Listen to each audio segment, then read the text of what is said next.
Very good morning बच्चों हमने इस चैप्टर में बहुत छोटी छोटी चीज़ें सीखते आ रहे हैं। लास्ट लेक्चर में भी देखा छोटे छोटे से टॉपिक आ रहे हैं। अब एक छोटा सा टॉपिक और दो टॉपिक और हैं, फिर हमारे लॉन्ग क्वेश्चन स्टार्ट होंगे फुल फ्लेज, क्योंकि full fledge question is the combination of ये सारी छोटी छोटी जो चीज़ें मैं करा रही हूँ इन सब का कॉम्बिनेशन है।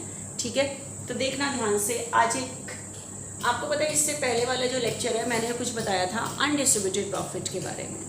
ठीक है, आज मैं एक कुछ वो तो थे नॉर्मल रिजर्व थे, ऐसे ही हमने प्रॉफिट का कुछ पार्ट रिजर्व में डाल दिया लॉस को कवर करने के लिए। ठीक है, लेकिन आज जो मैं बता रही हूँ वो कुछ स्पेसिफिक रिजर्व है। क्या है, ध्यान से सुनना बच्चे। आपको पता है हम बिजनेस कर रहे हैं, ठीक है, हमारी फर्म है, हमारी फर्म में बहुत सारे वर्कर काम कर रहे हैं। आपको पता है अगर काम करते हुए वर्कर का एक्सीडेंट हो जाता है, ठीक है, तो काम करते हुए वर्कर का एक्सीडेंट हो जाता है तो फर्म के मालिक को वर्कर को कॉम्पनसेशन देना पड़ता है।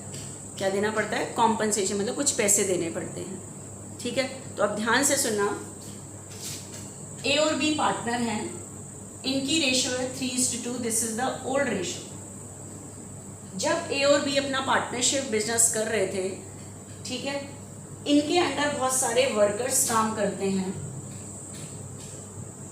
आपको पता है काम करते हुए अगर वर्कर का एक्सीडेंट हो जाता है, कुछ भी हो गया, उसका हाथ कट गया, कुछ भी इंजरी हो गई उसके साथ, तो फर्म के ऑनर को वर्कर को कॉम्पनसेशन देना पड़ता है। ठीक है, क्या देना पड़ता है? कॉम्पनसेशन देना पड़ता है। तो अब ए और बी के सामने प्रॉब्लम है कि अगर एक साल में 5-6 वर्कर का भी एक्सीडेंट हो गया काम करते हुए तो इनको कॉम्पनसेशन देना पड़ेगा। ठीक है, तो इनके सामने प्रॉब्लम है कि अगर 5 से 6 वर्कर का भी एक्सीडेंट हो गया तो उनको कॉम्पनसेशन देने के लिए कहाँ से पैसे आएंगे?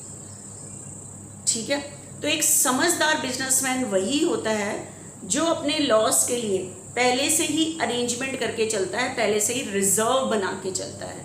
ठीक है, अब ए और बी को लग रहा है कि अगर एक साल में आगे वर्कर का कभी भी एक्सीडेंट हो गया और एक्सीडेंट के टाइम हमें कॉम्पनसेशन देना पड़ेगा, तो उस कॉम्पनसेशन को देने के लिए कहाँ से पैसे आएंगे? ठीक है, तो ए और बी ने क्या किया कि जब इनके बिजनेस में प्रॉफिट एंड लॉस से प्रॉफिट हुआ, प्रॉफिट का कौन सा बैलेंस होता है? क्रेडिट। तो इन्होंने इस प्रॉफिट को बांटा नहीं, इसका कुछ पार्ट रिजर्व में डाल दिया। रिजर्व बनते हैं लॉस को कवर करने के लिए। जनरल रिजर्व तो होता है नॉर्मल लॉस को कवर करने के लिए, लेकिन ये एक स्पेसिफिक रिजर्व है, किसी पर्पस के लिए बन रहा है कि अगर वर्कर का एक्सीडेंट हो गया तो उसको कवर करने के लिए कहाँ से पैसे आएंगे, उसको देने के लिए। क्योंकि फर्म के सामने प्रॉब्लम आ जाएगी कि अगर एक साल में भी 5-6 वर्कर का एक्सीडेंट हो गया तो ए और बी कहाँ से लाएंगे उसको देने के लिए पैसा, क्योंकि ऑनर को कॉम्पनसेशन देना पड़ता है। तो एक समझदार बिजनेसमैन वही होता है जो अपने लॉस के लिए पहले से ही अरेंजमेंट करके चलता है। तो इन्होंने क्या किया, ए और बी ने, जब इनके बिजनेस में जब ये बिजनेस कर रहे थे, साल के एंड में प्रॉफिट हुआ, प्रॉफिट का कुछ पार्ट इन्होंने रिजर्व में डाल दिया और उस रिजर्व का नाम इन्होंने रखा workmen compensation reserve. Workmen compensation reserve. तो इन्होंने क्या किया, प्रॉफिट का कुछ पार्ट इस रिजर्व में डाल दिया। बच्चे रिजर्व सारे प्रॉफिट से बनते हैं लॉस को कवर करने के लिए। तो हमने क्या किया, प्रॉफिट को बांटा नहीं, प्रॉफिट का कुछ पार्ट इस रिजर्व में डाल दिया कि अगर कभी भी वर्कर का एक्सीडेंट हुआ तो यहाँ से पैसे दे दिए जाएंगे उनको। ठीक है, तो प्रॉफिट का कुछ पार्ट रिजर्व में डाल दिया। ठीक है, आप बताओ रिजर्व कहाँ से बनते हैं? प्रॉफिट से। प्रॉफिट से बनते हैं तो इनका भी कौन सा बैलेंस होगा? क्रेडिट बैलेंस ही होगा। ठीक है, और ये ऐसा प्रॉफिट है जो पार्टनर में डिस्ट्रीब्यूट नहीं हुआ, रिजर्व में रख लिया है। रख लिया है तो रिजर्व अनडिस्ट्रीब्यूटेड प्रॉफिट को शो करते हैं, क्योंकि ये प्रॉफिट से बनते हैं और इसमें ऐसा प्रॉफिट डाला है जो बटा नहीं है पार्टनर में, तो इसलिए इनका क्रेडिट बैलेंस है। तो क्या होगा कि जब ए और बी अपनी बैलेंस शीट बनाएंगे, क्या बनाएंगे? बैलेंस शीट बनाएंगे, तो ये वर्क्समैन कंपनसेशन रिजर्व प्रॉफिट से बना है, तो इसका भी क्रेडिट बैलेंस होगा। बैलेंस शीट में नजर आते हैं, तो ये आपको यहाँ पे पड़ा हुआ नजर आएगा वर्क्समैन कंपनसेशन रिजर्व के नाम से। मान लो आपने प्रॉफिट से इसमें 60 डाले हैं, तो इस रिजर्व में 60 पड़े हुए हैं। रिजर्व सारे प्रॉफिट से बनते हैं, ठीक है, इसलिए इनका क्रेडिट बैलेंस होता है, और ये बटा नहीं है, इसलिए ये प्रॉफिट आपको बैलेंस शीट के क्रेडिट साइड में यहाँ पड़ा हुआ नजर आएगा। लेकिन ये किसी पर्पस के लिए बना हुआ है कि अगर वर्कर का एक्सीडेंट हुआ तो उसको कवर करने के लिए इन्होंने पहले से ही अरेंजमेंट की हुई है, रिजर्व बनाया हुआ है। प्रॉफिट से कुछ पैसे रिजर्व में डाल दिए कि अगर कभी भी वर्कर का एक्सीडेंट होगा तो यहाँ से उसको पैसे दे दिए जाएंगे, कवर कर लिया जाएगा। तो एक समझदार बिजनेसमैन लॉस के लिए पहले से ही अरेंजमेंट करके चलता है। तो वर्कर की कॉम्पनसेशन पे करने के लिए एक रिजर्व बनाया गया, वर्क्समैन कॉम्पनसेशन रिजर्व, और रिजर्व प्रॉफिट से बनते हैं, इसलिए इनका क्रेडिट बैलेंस इसीलिए बैलेंस शीट के क्रेडिट साइड में नजर आएंगे। और ये पड़े हुए क्या शो कर रहे हैं, अनडिस्ट्रीब्यूटेड प्रॉफिट, क्योंकि रिजर्व तो कहाँ से बनता है, प्रॉफिट से बनता है, ठीक है। तो ये भी यहाँ पड़े हुए क्या शो कर रहे हैं, अनडिस्ट्रीब्यूटेड प्रॉफिट, लेकिन ये किसी पर्पस के लिए बने हुए हैं अनडिस्ट्रीब्यूटेड प्रॉफिट, क्योंकि प्रॉफिट से बने हैं ये। और ऐसा प्रॉफिट जो पार्टनर ने बांटा नहीं था, रिजर्व में डाल दिया था, तो क्या शो करेगा, अनडिस्ट्रीब्यूटेड प्रॉफिट। तो ये आपको यहाँ पे नजर आ रहा है वर्क्समैन कंपनसेशन रिजर्व पड़ा हुआ, क्या शो कर रहा है, अनडिस्ट्रीब्यूटेड प्रॉफिट। कैसा प्रॉफिट, अनडिस्ट्रीब्यूटेड प्रॉफिट। अब मुझे बताओ यहाँ पर ये प्रॉफिट यहाँ पे पड़े हुए क्या शो कर रहा है, अनडिस्ट्रीब्यूटेड प्रॉफिट। अब बताओ बिजनेस में सी आने वाला है, एग्रीमेंट में चेंज आने वाला है, क्या सी का इस अनडिस्ट्रीब्यूटेड प्रॉफिट पे कोई राइट है, नहीं है। आपको पता है एग्रीमेंट में चेंज आने का मतलब पुराना एग्रीमेंट फिनिश हो रहा है, न्यू एग्रीमेंट स्टार्ट हो रहा है, दैट मीन्स आज के बाद नए सिरे से बिजनेस करना है, ठीक है। तो नए सिरे पर बिजनेस स्टार्ट करने से पहले मैंने आपको बताया था जितने भी अनडिस्ट्रीब्यूटेड प्रॉफिट पड़े होते हैं वो डिस्ट्रीब्यूट हो जाने चाहिए, लेकिन आपको पता है ये तो स्पेसिफिक रिजर्व है, किसी पर्पस के लिए बना है, ठीक है। तो ध्यान से सुनना, इसको डिस्ट्रीब्यूट करने से पहले ये किस लिए बना है कि अगर वर्कर का एक्सीडेंट होगा तो इसमें से पैसे दिए जाएंगे। तो इसको डिस्ट्रीब्यूट करने से पहले आपको थोड़ा सा सोचना है, ठीक है। क्या सोचना है, अगर आपके पास नीचे no information, first case no information, कोई इन्फॉर्मेशन नहीं है, आपको भी नो इन्फॉर्मेशन मतलब आज की डेट तक वर्कर का कोई एक्सीडेंट नहीं हुआ, आज की डेट तक वर्कर का कोई एक्सीडेंट नहीं हुआ, ठीक है, नहीं हुआ। तो बताओ ये यहाँ रिजर्व पड़ा हुआ क्या शो कर रहा है, अनडिस्ट्रीब्यूटेड प्रॉफिट। इस प्रॉफिट पे राइट किसका है, ए और बी का, किस रेशो में, ओल्ड रेशो में, क्योंकि सी का इससे कोई रिलेशन नहीं है। एग्रीमेंट में चेंज आने वाला है, तो आपको मैम आज के बाद अगर एक्सीडेंट हुआ, बच्चे आज के बाद तो नए सिरे से बिजनेस करेंगे, सारे रिजर्व नए सिरे से बनाएंगे, क्योंकि ये तो उस टाइम का प्रॉफिट है जब बिजनेस कौन कर रहे थे, ए और बी। अब बिजनेस में सी आने वाला है, तो एग्रीमेंट में चेंज आने वाला है, तो एग्रीमेंट में चेंज करने से पहले जितने भी अनडिस्ट्रीब्यूटेड प्रॉफिट पड़े होते हैं वो डिस्ट्रीब्यूट हो जाते हैं। लेकिन ये किसी पर्पस के लिए बना है, तो उस डेट तक देखते हैं कि कोई एक्सीडेंट हुआ है या नहीं हुआ। अगर आपके पास नीचे कोई इन्फॉर्मेशन नहीं है, इसका मतलब आज की डेट तक, एडमिशन की डेट तक कोई एक्सीडेंट नहीं हुआ, ठीक है। तो ये रिजर्व यहाँ पड़ा हुआ क्या शो कर रहा है, अनडिस्ट्रीब्यूटेड प्रॉफिट। तो एग्रीमेंट चेंज होने से पहले इसे भी कौन डिस्ट्रीब्यूट करेंगे, ओल्ड पार्टनर, ओल्ड रेशो में। आप कहो कि एक्सीडेंट हो गया तो आज के बाद तो बच्चे नए सिरे से हम सारे वर्क्समैन कंपनसेशन रिजर्व भी नए सिरे से बनाएंगे, क्योंकि एग्रीमेंट में चेंज आ रहा है। तो अगर आपके पास कोई इन्फॉर्मेशन नहीं है नीचे, तो ये वर्क्समैन कंपनसेशन रिजर्व प्रॉफिट से बना है, अनडिस्ट्रीब्यूटेड प्रॉफिट का पार्ट है, ऐसा पार्ट जो पार्टनर ने डिस्ट्रीब्यूट नहीं किया था। तो न्यू पार्टनर के आने से पहले इसको डिस्ट्रीब्यूट करोगे, तो डिस्ट्रीब्यूट कैसे करोगे, वर्क्समैन कंपनसेशन रिजर्व क्रेडिट है, डिक्रीज पे डेबिट, तो workmen's compensation reserve account debit to old partner बांटेंगे, to A's capital, to B's, old partner है, किस रेशो में डिस्ट्रीब्यूट करेंगे, ओल्ड रेशो में, 36 एंड 24, ठीक है। ये तो है फर्स्ट कंडीशन, अगर आपके पास कोई इंफॉर्मेशन नहीं है। लेकिन आपको पता है अगर वर्कर का एक्सीडेंट हुआ होता है, आपके पास नीचे बैलेंस शीट के नीचे कुछ कंडीशंस होंगी, उसके अकॉर्डिंग आप एंट्री करोगे। तो अब देखना ध्यान से, अगर कोई इन्फॉर्मेशन नहीं है इसका मतलब कोई एक्सीडेंट नहीं हुआ तो आप डिस्ट्रीब्यूट कर लोगे। आपको पता है अगर वर्कर का एक्सीडेंट हुआ होता है तो वर्कर फर्म पे क्लेम करता है।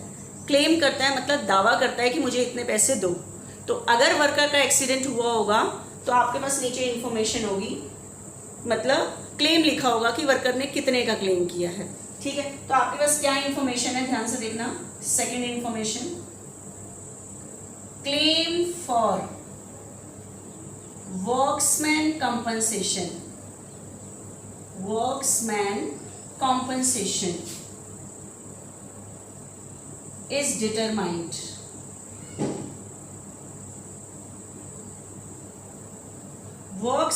claim for worksman compensation is determined for rupees 24,000।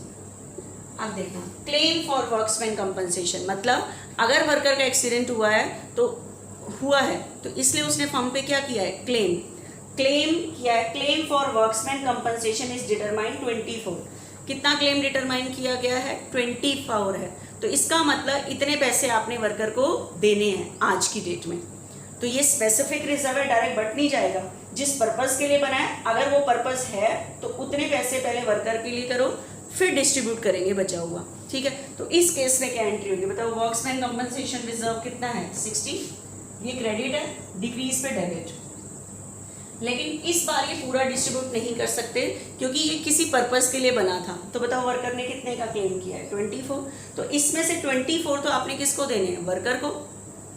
तो इसमें से 24 वर्कर को देने हैं, तो ये आपकी क्या क्रिएट कर रही है, लायबिलिटी। तो लायबिलिटी का कौन सा बैलेंस, क्रेडिट। तो किस नाम से निकालोगे, claim for workmen's compensation. Workmen compensation 24। Claim for worksman compensation is 24। ठीक है, ये चीज।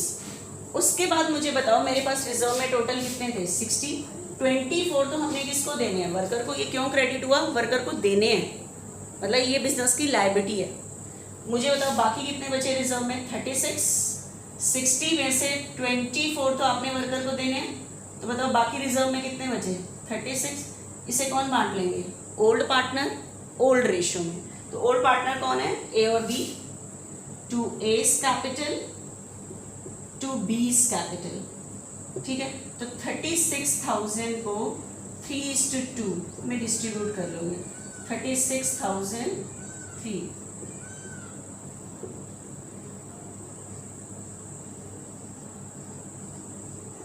21,600 and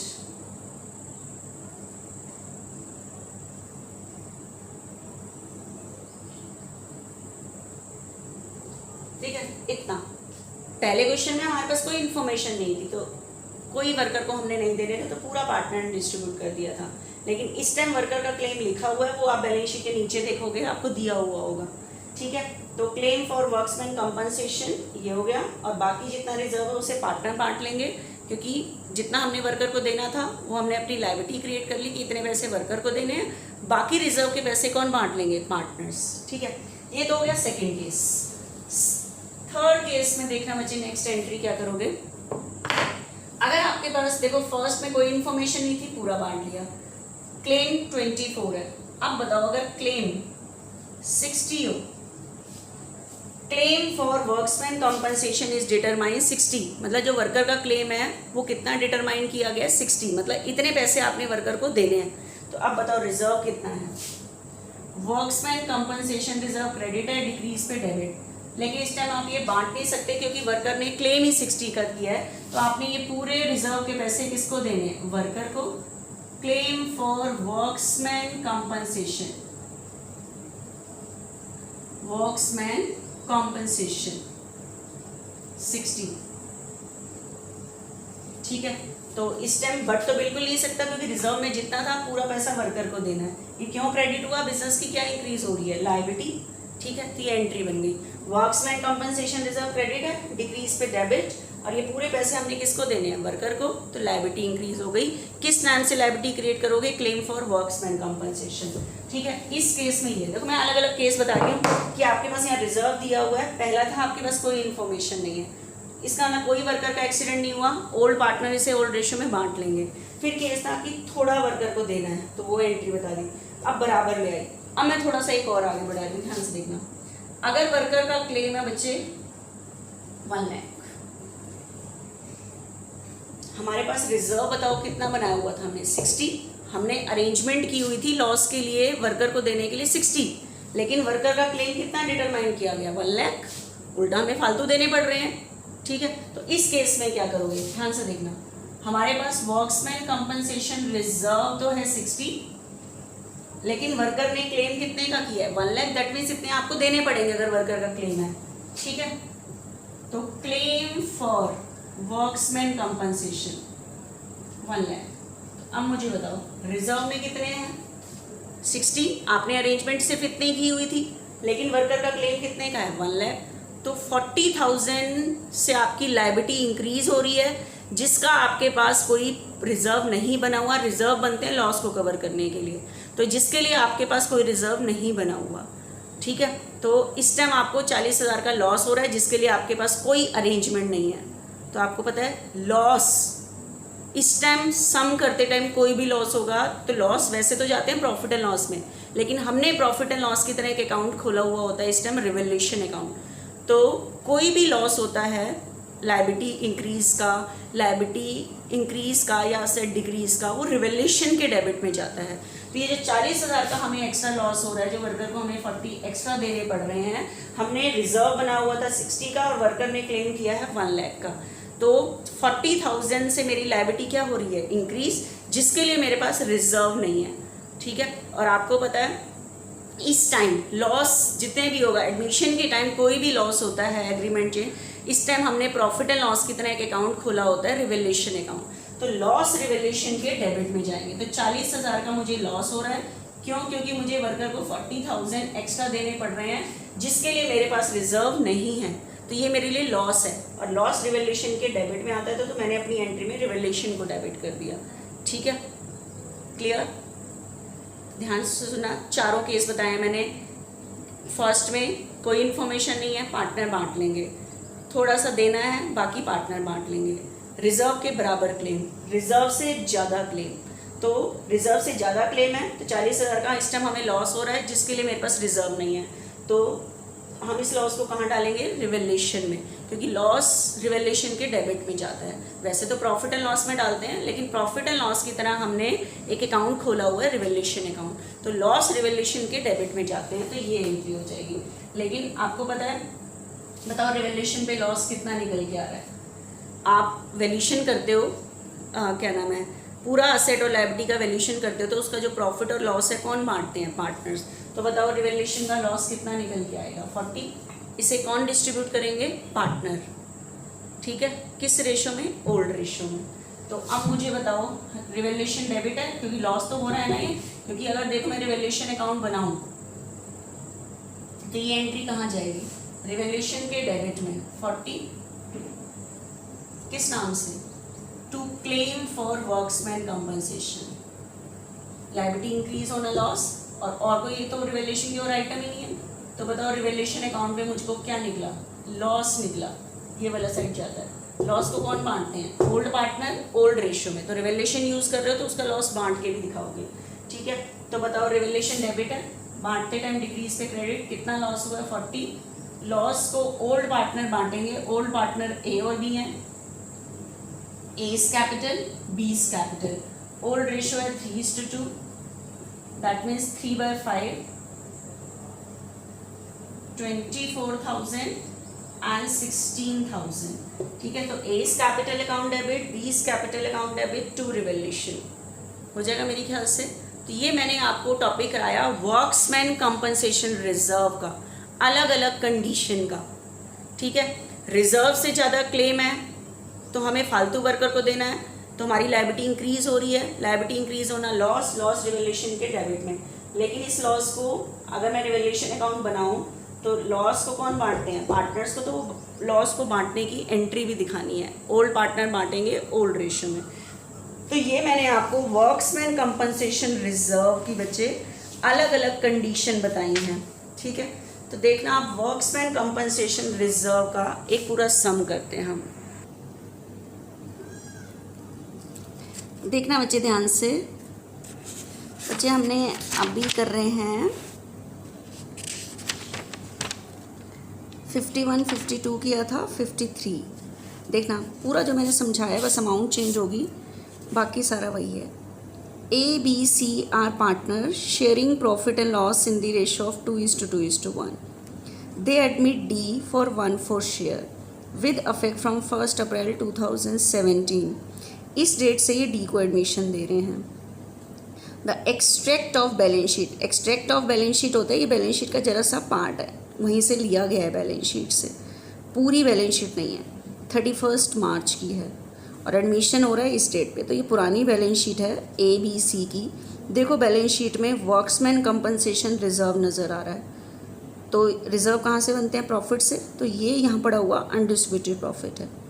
तो एग्रीमेंट में चेंज आ रहा है, लेकिन अब ये पड़ा हुआ अनडिस्ट्रीब्यूटेड प्रॉफिट है, इसको ओल्ड पार्टनर बांटेंगे एग्रीमेंट चेंज की डेट की, डिसीजन की डेट पे, ओल्ड रेशो में। लेकिन ये स्पेसिफिक रिजर्व है, इसको बांटने से पहले देखो नीचे क्लेम तो नहीं है। तो अलग अलग कंडीशन है कि कोई इन्फॉर्मेशन नहीं है, फिर क्लेम है, फिर क्लेम है, फिर क्लेम। तो इन चारों कंडीशन में एंट्री क्या होगी वो देखना है ध्यान से, ठीक है। तो ये कंडीशन मैं लिखती रहूँगी। वर्क्समैन कंपनसेशन रिजर्व 80 है बैलेंस शीट में, और ये यहाँ पड़ा हुआ शो कर रहा है अनडिस्ट्रीब्यूटेड प्रॉफिट। क्यों अनडिस्ट्रीब्यूटेड प्रॉफिट? क्योंकि प्रॉफिट से बना है। ऐसा प्रॉफिट जो बांटा नहीं था रिजर्व में रख लिया था, लेकिन ये एक स्पेसिफिक रिजर्व होते हैं। इन पे ओल्ड पार्टनर का राइट है, क्योंकि पुराने प्रॉफिट से बना है। प्रॉफिट पे ABC का राइट था ओल्ड रेशियो में, ठीक है। तो देखना एग्रीमेंट चेंज के डेट पर वर्क्समैन कंपनसेशन रिजर्व का आप क्या करेंगे,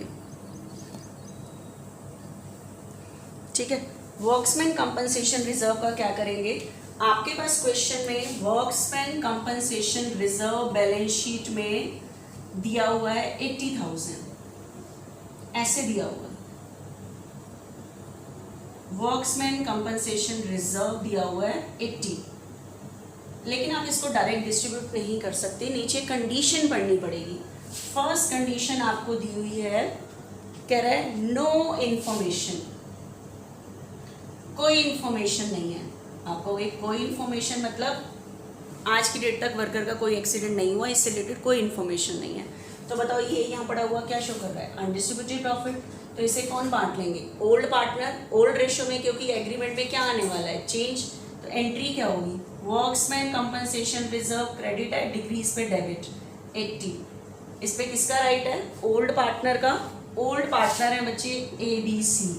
to A's capital, to B's capital, to C's capital. किस रेशियो में बांटोगे? ओल्ड रेशियो में बांटोगे। ओल्ड रेशियो है बच्चे 2:1। तो 80,000 को आप डिस्ट्रीब्यूट करोगे 2:1, दैट मीन्स 2/5, 32, 16, ठीक है, ये डिस्ट्रीब्यूट हो गया। उसके बाद देखो नेक्स्ट कंडीशन पढ़ना,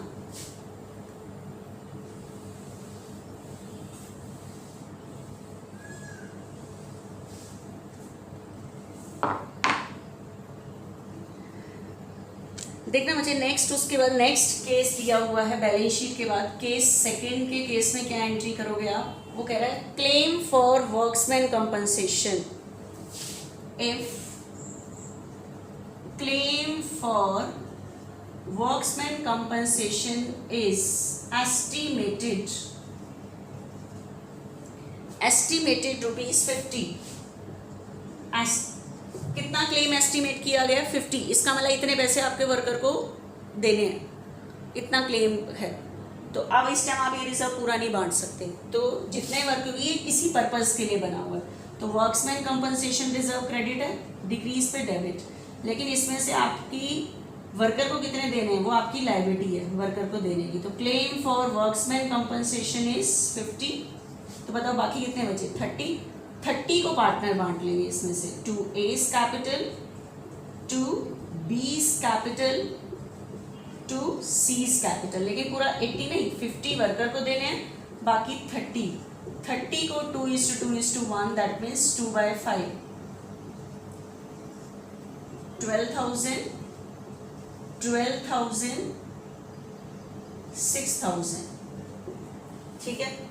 नरेशन लिख देना, क्लेम फॉर वर्क्समैन कंपनसेशन, ठीक है, is estimated for ₹50 and balance workmen's compensation reserve transfer to partners और transfer to old partners capital account in old ratio, ठीक है, बांट दिया। बाकी नरेशन लिख लेना ये चीज़। नेक्स्ट, उसके बाद नेक्स्ट कह रहा है अगर क्लेम बचे 80 ही है तो बताओ मेरे पास रिजर्व कितना है, 80, क्लेम भी कितना है 80, तो इस टाइम तो रिजर्व बचेगा ही नहीं बांटने के लिए। वर्क्समैन कंपनसेशन रिजर्व 80 है और ये पूरा के पूरे रिजर्व के पैसे किसको देने हैं, वर्कर को, तो claim for workmen's compensation is 80। तो इस टाइम डिस्ट्रीब्यूशन की क्या नहीं होगी, एंट्री नहीं होगी, पूरा क्लेम है, ठीक है। तो या लिख सकते हो आप provision made for claim for workmen's compensation, workmen compensation के क्लेम के लिए एक प्रोविजन बनाया गया, मतलब एक अरेंजमेंट की गई है, ठीक है। नरेशन लिख लेना। उसके बाद लास्ट कंडीशन आ रही है बच्चे, फोर्थ कंडीशन मेरे पास आ रही है यहाँ पे, claim for workmen's compensation is 1 lakh. अगर क्लेम ज्यादा हो रिजर्व से तब क्या करोगे, तो देखना, वर्क्समैन कंपनसेशन रिजर्व क्रेडिट है, डिक्रीज पे डेबिट, रिजर्व में बताओ कितने हैं 80, लेकिन क्लेम लिखा हुआ है मतलब मुझे वर्कर को इतना देना है, ये मेरी लायबिलिटी है। तो बताओ मेरे पास रिजर्व में अरेंजमेंट कितने की है 80, लेकिन मुझे वर्कर को कितना देना है 1 लाख। तो बताओ मेरी 20 से लायबिलिटी क्या हो रही है, इंक्रीज, और लायबिलिटी इंक्रीज होना लॉस रिवेल्यूशन के डेबिट में जाता है, ठीक है। तो इस टाइम प्रॉफिट एंड लॉस की तरह हमने एक अकाउंट खोला होता है रिवेल्यूशन अकाउंट, तो इस टाइम हमें 20 का लॉस हो रहा है जिसकी हमारे पास रिजर्व नहीं है। तो रिजर्व एक अरेंजमेंट होती है पहले से ही लॉस को कवर करने के लिए, तो जो रिजर्व बना हुआ है वो तो मुझे लॉस हुआ नहीं क्योंकि पहले से ही प्रॉफिट से बना हुआ था, ठीक है। तो 20 का लॉस आप किसके डेबिट में डालोगे, रिवेल्यूशन के, क्योंकि लॉस रिवेल्यूशन के डेबिट में जाते हैं, ठीक है। तो बताओ रिवेल्यूशन पे लॉस कितना होगा 20, और रिवेल्यूशन का लॉस कौन बांटते हैं, पार्टनर्स, ठीक है। लॉस है, लॉस बांटेंगे तो कैपिटल क्या होगी, डिक्रीज।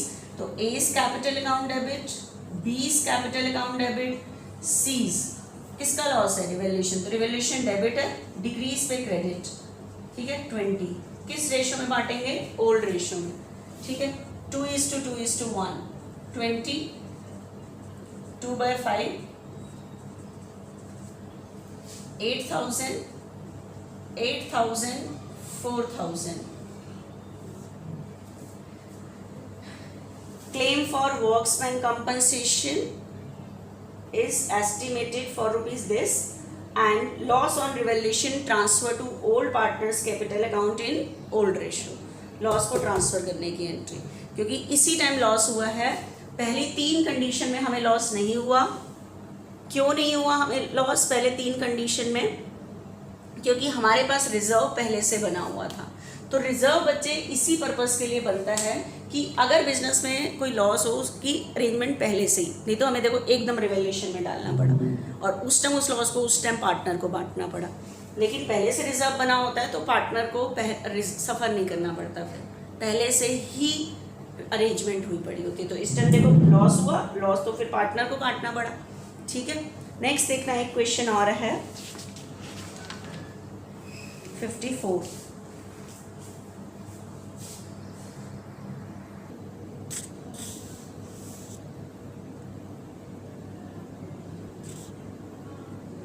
देखना बच्चे ध्यान से, PQR are partner sharing profit in the ratio of 3:2. They admit R for 1/4 share. On this date, general reserve appeared in the books 1 lakh. General reserve कितना दिखाया गया है 1 लाख, ठीक है।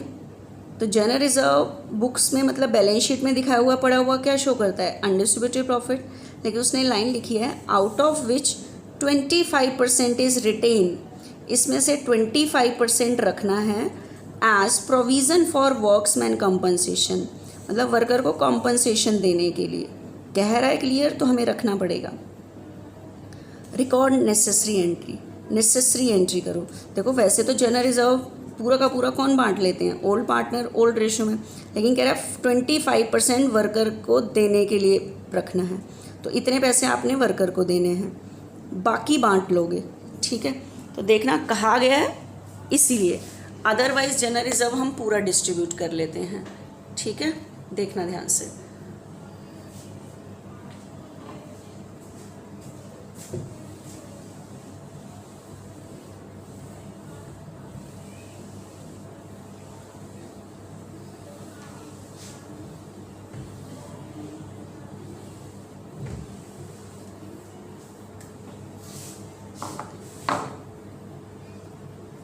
देखना बच्चे, आपके पास क्वेश्चन में सिर्फ जनरल रिजर्व है। जनरल रिजर्व बैलेंस शीट में पड़ा हुआ शो करता है अनडिस्ट्रीब्यूटेड प्रॉफिट। एडमिशन की डेट पर इसे आप ओल्ड रेशियो में डिस्ट्रीब्यूट कर देते हो, लेकिन कह रहा है इसका 25% आपने रखना है, रिटेन करना है, मतलब रखना है। किस लिए रखना है? प्रोविजन फॉर वर्क्समैन कंपनसेशन, मतलब क्लेम फॉर वर्क्समैन का मतलब, इसका मतलब इस रिजर्व से कोई लॉस कवर वर्कर को पैसे देने हैं। ठीक है, तो वही जो नाम है क्लेम फॉर वर्क्समैन कंपनसेशन लिख लो, बेशक से प्रोविजन फॉर वर्क्समैन कंपनसेशन कैसे भी। ठीक है, क्लेम फॉर वर्क्समैन कंपनसेशन या जो नाम है एग्जैक्ट वही लिख लो, बात वही है। प्रोविजन फॉर वर्क्समैन कंपनसेशन कितना रखना है? 25। बच्चे आपको पता है रिजर्व और प्रोविजन में क्या फ़र्क है? दोनों ही प्रॉफिट से बनते हैं, रिजर्व भी प्रोविजन भी।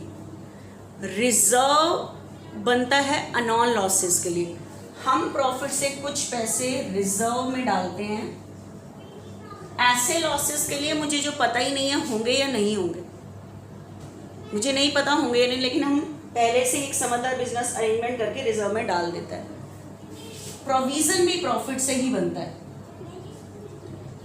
दोनों ही प्रॉफिट से ही बनते हैं, लेकिन प्रोविजन ऐसे लॉस के लिए बनता है जो मुझे पता है होंगे, नॉन लॉसेस के लिए, नॉन लॉसेस और एक्सपेंसेस के लिए बनते हैं प्रोविजन, लेकिन मुझे उसकी अमाउंट नहीं पता होती कितने देने हैं, उनके लिए प्रोविजन वर्ड यूज़ होता है।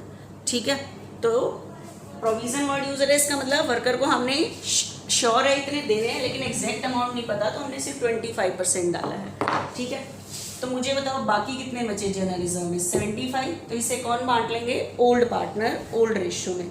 2 P's capital old partner, 2 P's capital 2 Q's capital. कितना बचा है हमारे पास रिजर्व में? 75, और ओल्ड रेशियो मेरे पास है 3:2, दैट मीन्स 3/5। तो 45 P को 30 उसको। ठीक है,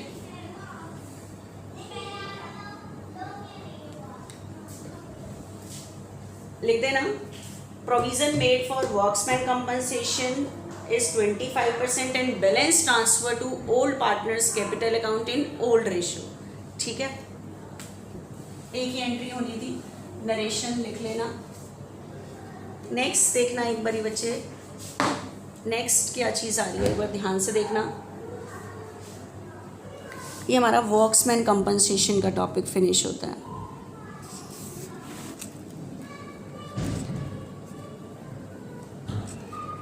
Krishna Suresh were partner in a firm sharing profit in the ratio of 3:1.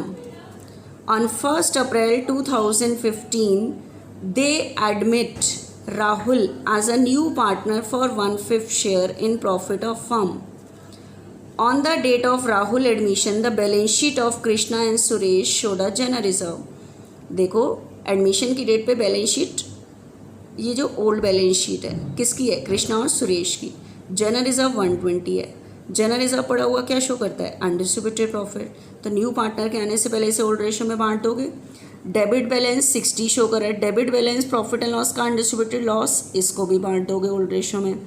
Workmen compensation reserve 150 है, लेकिन इसको बांटने से पहले देख लेना क्लेम तो नहीं है, तभी बांटोगे। The following was agreed on the Rahul admission. Rahul will bring 150 as his capital. Capital के 150 ला रहा है and his share of goodwill premium in cash. Goodwill भी कैश लेकर आ रहा है. ठीक है, क्लियर लिखा हुआ है. कितनी लेकर आता है? अपने शेयर की. अमाउंट नहीं दी, फर्म की गिवन है, उसके शेयर की निकाल लेना. Goodwill of the firm is value 240, लेकिन कैश लेकर आ रहा है, ये फर्म की है. वैल्यूशन फर्म की गुडविल का होता है और कोई पार्टनर पूरे फर्म की नहीं लाता, अपने शेयर की. इसके शेयर की निकाल लेना. The claim for workmen's compensation is 170. Worker का क्लेम कितने का है? 170 का है. ठीक है. The partner decided to share future profit in the ratio of 3:1:1. New ratio भी दी है. Pass necessary journal entry for the above on Rahul admission. Rahul के एडमिशन में आप ये जो सारी चीज़ें इनका क्या करोगे, एंट्री करके दिखानी है. लाइन से चलते जाना. इसका क्या करोगे, इसका क्या करोगे, लाइन से चलते जाना. उसके अकॉर्डिंग सीक्वेंस में एंट्री करते जाओ. ठीक है. जब मैं बोर्ड पे सम कर रही हूँ, बुक खोल के आगे बैठना है ताकि आपको पता लगे. मैं लाइन से बुक के अकॉर्डिंग नहीं, बुक में सोल्यूशन क्या दिया हुआ है उसके अकॉर्डिंग नहीं, लाइन से हम एंट्री करेंगे. ठीक है. देखना हम लाइन से कैसे एंट्री कर रहे हैं. आपके पास सबसे पहले क्वेश्चन में दिया हुआ है जनरल रिजर्व. तो जनरल रिजर्व को डिस्ट्रीब्यूट कर दोगे ओल्ड रेशो में. जनरल का फॉर्मेट बनाना. जनरल रिजर्व अकाउंट डेबिट कौन बांटते हैं एडमिशन की डेट पे? ओल्ड पार्टनर ओल्ड रेशो में. Krishna capital and Suresh capital. Krishna's capital, Suresh capital. ठीक है. ओल्ड रेशो में बांटते हैं. 120 है. ओल्ड रेशो बच्चे मेरे पास है 3:1. तो 120 को 3:1 दैट मीन्स 3/4.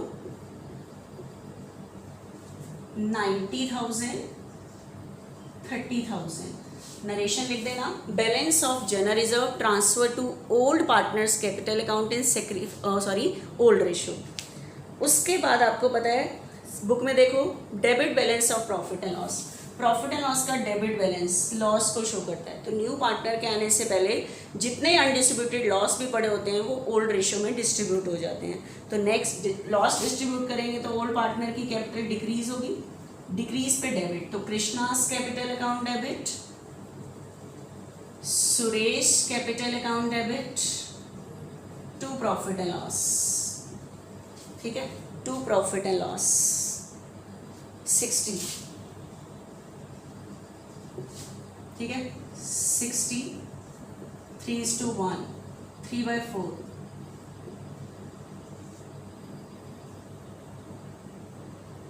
45 और 15. ठीक है.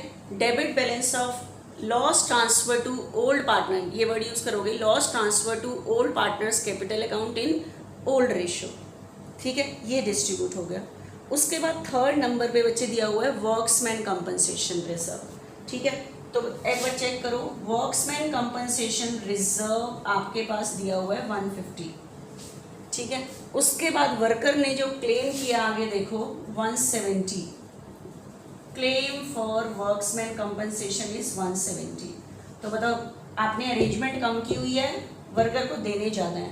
तो 20,000 से आपकी लायबिलिटी इंक्रीज हो रही है. लायबिलिटी इंक्रीज होना मेरे लिए लॉस है और इस टाइम आप अपने सारे लॉस प्रॉफिट एंड लॉस में नहीं रिवैल्यूएशन में डालोगे. प्रॉफिट एंड लॉस की तरह हमने एक अकाउंट खोला है रिवैल्यूएशन अकाउंट. रिवैल्यूएशन अकाउंट में जाता है ये. ठीक है. तो claim for workmen's compensation is determined 170. Clear. और इस लॉस को आपको पता है ये 20 का एक्स्ट्रा लॉस हुआ, इसे कौन बांटेंगे? पार्टनर्स. तो एंट्री बताओ क्या होगी?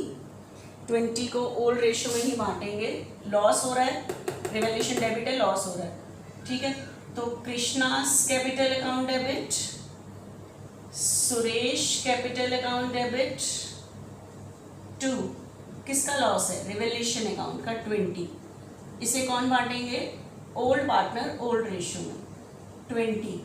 आपको नहीं कराया था अभी लास्ट टू लास्ट लेक्चर में? रिवैल्यूएशन का लॉस भी न्यू पार्टनर के आने से पहले ओल्ड रेशो में बढ़ जाएगा, क्योंकि न्यू तो अभी आ रहा है उसका तो इन सब चीज़ों से, क्योंकि ये सारी चीज़ें पुरानी चीज़ें हैं, उसका तो इस नई चीज़ों से कोई रिलेशन ही नहीं है. ठीक है. तो इसको डिस्ट्रीब्यूट कर दोगे किस रेशो में? 3:1 3/4. 15,000 5. तो loss transfer to old partners capital account in old ratio. उसके बाद बच्चे न्यू पार्टनर बिजनेस में आ रहा है, कैपिटल और गुडविल आ रहा है, लाने की एंट्री करो। कैश अकाउंट डेबिट टू, बताओ न्यू पार्टनर का नाम क्या है, राहुल्स, राहुल्स कैपिटल और goodwill to premium for goodwill, क्योंकि लिखा हुआ है bring in cash, premium for goodwill. कितनी कैपिटल लेकर आ रहा है बच्चे, ये 150 तो कैपिटल ला रहा है और गुडविल नहीं दी, तो क्वेश्चन में फर्म की गुडविल दी है बच्चे, गुडविल ऑफ फर्म, फर्म की गुडविल दी है, फर्म की गुडविल मेरे पास दी है 240 और कोई पार्टनर पूरे फर्म की नहीं देता अपने शेयर की, तो राहुल का शेयर है 1/5, तो Rahul shares of goodwill, Rahul का गुडविल का शेयर 240 1/5 48,000, तो ये गुडविल कितनी देगा 48,000। तो बिजनेस में जो कैश आएगा टोटल 198, लिख देना capital and goodwill brought in cash. आपको बताइए जो न्यू पार्टनर गुडविल की अमाउंट लाता है किस लिए लाता है, ओल्ड पार्टनर ने सेक्रीफाइस किया होता है, तो ये अपने आप डिस्ट्रीब्यूट करके दिखाओगे, ये चीज़ें मैंने पहले सिखाई नहीं है। तो premium for goodwill account debit, ये जो 48 गुडविल आई है ये ओल्ड पार्टनर में बटेगी, ओल्ड पार्टनर हैं कृष्णा एंड सुरेश, किस रेशो में बटेगी, ओल्ड रेशो में, सॉरी ओल्ड रेशो में नहीं, गुडविल की अमाउंट सेक्रीफाइसिंग रेशो में। तो सेक्रीफाइसिंग रेशो बच्चे आपके पास क्वेश्चन में ओल्ड रेशो है 3:1, 3:1, न्यू रेशो है 3:1:1, तो आप ओल्ड माइनस न्यू करके कृष्णा और सुरेश की सेक्रीफाइसिंग रेशो निकाल लेना। सेक्रीफाइसिंग रेशो क्वेश्चन में आ रही है 3:1, तो 3:1 सेक्रीफाइसिंग रेशो में बांटना बचेगा, क्योंकि गुडविल की अमाउंट किस रेशो में बढ़ती है, सेक्रीफाइसिंग रेशो में, ओल्ड माइनस न्यू करके निकाल लेना, ये आ जाएगी। ठीक है, हर एक एंट्री की नरेशन ज़रूर लिख लेना, ऐसे मत करना, ठीक है, मेरे ख्याल से हो जाएगा बच्चे ये चीज़। ठीक है, तो ये टॉपिक फिनिश होता है बच्चे वर्क्समैन कंपनसेशन रिजर्व का।